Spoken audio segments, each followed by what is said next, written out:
Coach, Dolmeyer's driving down. Shot clock I thought was going to run out. What happened on that play? I'm not sure.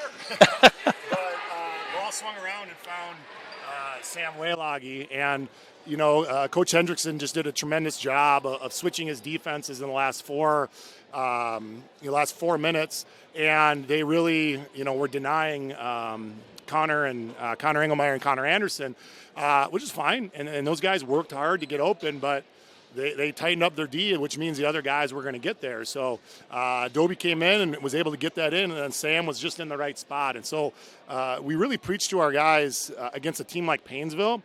There's not a lot of easy passes, so you have to relocate on when you're away from the ball to make it easier for the passer. And it was just this little movement, I think, by Sam Wayloggy that got himself there. And, he's not a big scorer, but he's ready to take those shots. It's not the last time you're going to see, let's call it a gimmick defense here, especially on Engelmeyer.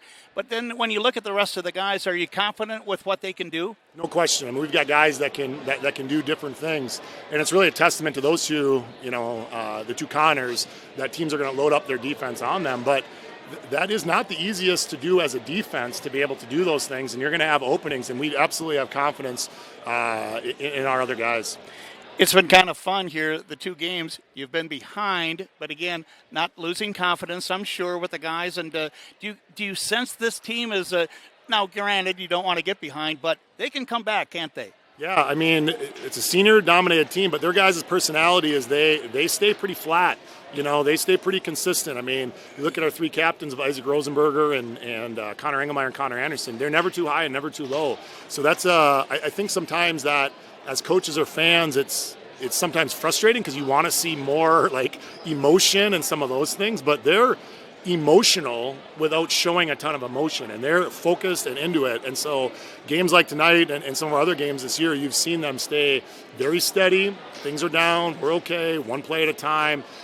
So I give those three guys, but all of our guys, credit for staying relaxed. I wanted to ask you about a player, just individual players, say offensively. How do you try to stay consistent? What are the factors of staying consistent to where, one game you have a lot of points, the next game it's not working? What goes on there? Yeah, I mean, one big thing that we look at is what type of shot is it? We don't really care if it goes in or not. If we like it, it's a good shot, go ahead. We don't care if you miss 10 in a row. And so part of that is shot preparation. Like, are you prepared for the shot? Are your feet square? And then the other part of that is we got to have good passes. Passes got to be on the chest. If a guy is reaching constantly for passes, that's going to create some inconsistency. So that's what we really talk about, shot preparation. Looking back, was it a good shot? Well, then keep shooting it even if you miss it. I will say this, just observing you as the coach, maybe you don't even know you're doing it, but on a shot that you missed, you're not going, oh, rats, it didn't go in. You're clapping and saying that's okay. Yep, that's a good shot. We tried to define and try to be very intentional about what shots we want. And if it's a good shot and they understand it, it sounds cliche-ish, but we really don't care if it goes in because we want it to go in, but that's a shot we'll take. Great, we will take it. Now, there's some people that have a little more leeway, right, on that, but we have to define that. It's not an equal opportunity game. Basketball is not equal opportunity, and so we try to define that. And I think over the years, and especially this year, I think our guys have done a good job of what is a good shot and what is not.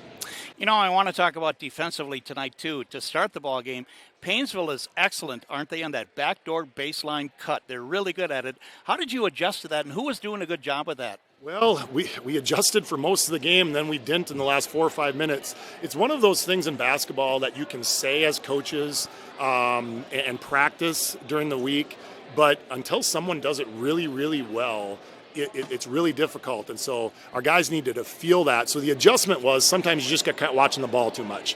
So you see something and boom, that guy is gone. And so that was an adjustment that we made, is to make sure we're not ball watching as much. And I think we did a pretty good job for the most part of understanding how quick they were, and they're longer than we are. So their passes can be able to make it there, and they were good. But I was really, really proud of our defensive effort. I mean, they're not an easy team to guard. We only allowed three threes that we gave out. I think there were 3 of 17 from the three-point land, and that was our emphasis: is you got to be able to guard the three-point land. But sometimes when you do that, you get stretched out, and then the back doors are there. So that's what makes a team like Painesville very difficult to guard. Are you happy with your rotation of the players right now at this point? I am. I think right now we're playing 8, and we feel very confident in those 8. And it's been a little bit of an MO that we've really tried to talk to our guys about. We're going to try to wear teams down.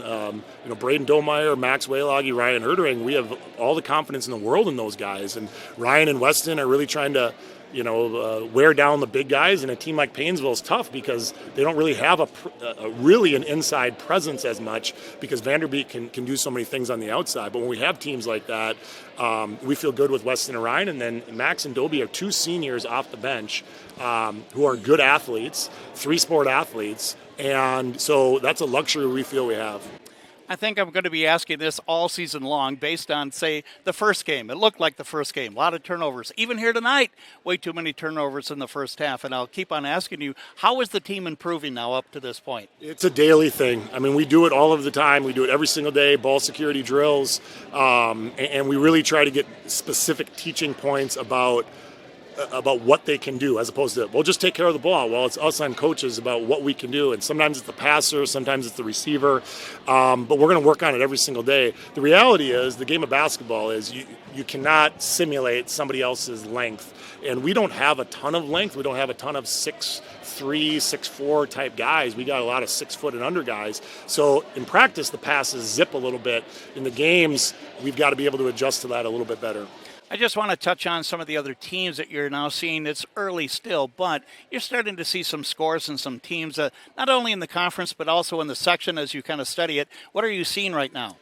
Well, it's just there's so many good teams. In our conference, we've seen a lot of close games already from a lot of different teams, whether that's West Central and Sauk the other night that played, Morrison West Central played close, we had played close, so you have some of those types of teams, and Montevideo's been winning left and right, and then like in the section, of course, Albany's great, and Annandale's great, and Osakis is really, really good too, and some of the other teams, and so it's just a grind every single night. I mean, we looked at our schedule at the beginning and said, wow, before Christmas we've got Morris, Bold, Painesville, West Central, Albany. I mean, yeah, we could be 0-5. I mean, absolutely, and that wouldn't shock anybody for that. And so, but that's fun. I mean, I think that's the way it is. Like, who's playing tonight? Eden Valley and Albany the other night played, and West Central and Sauk Center, and there's so many other good teams that are out there. So that's good, and I think that makes everybody play at a high level.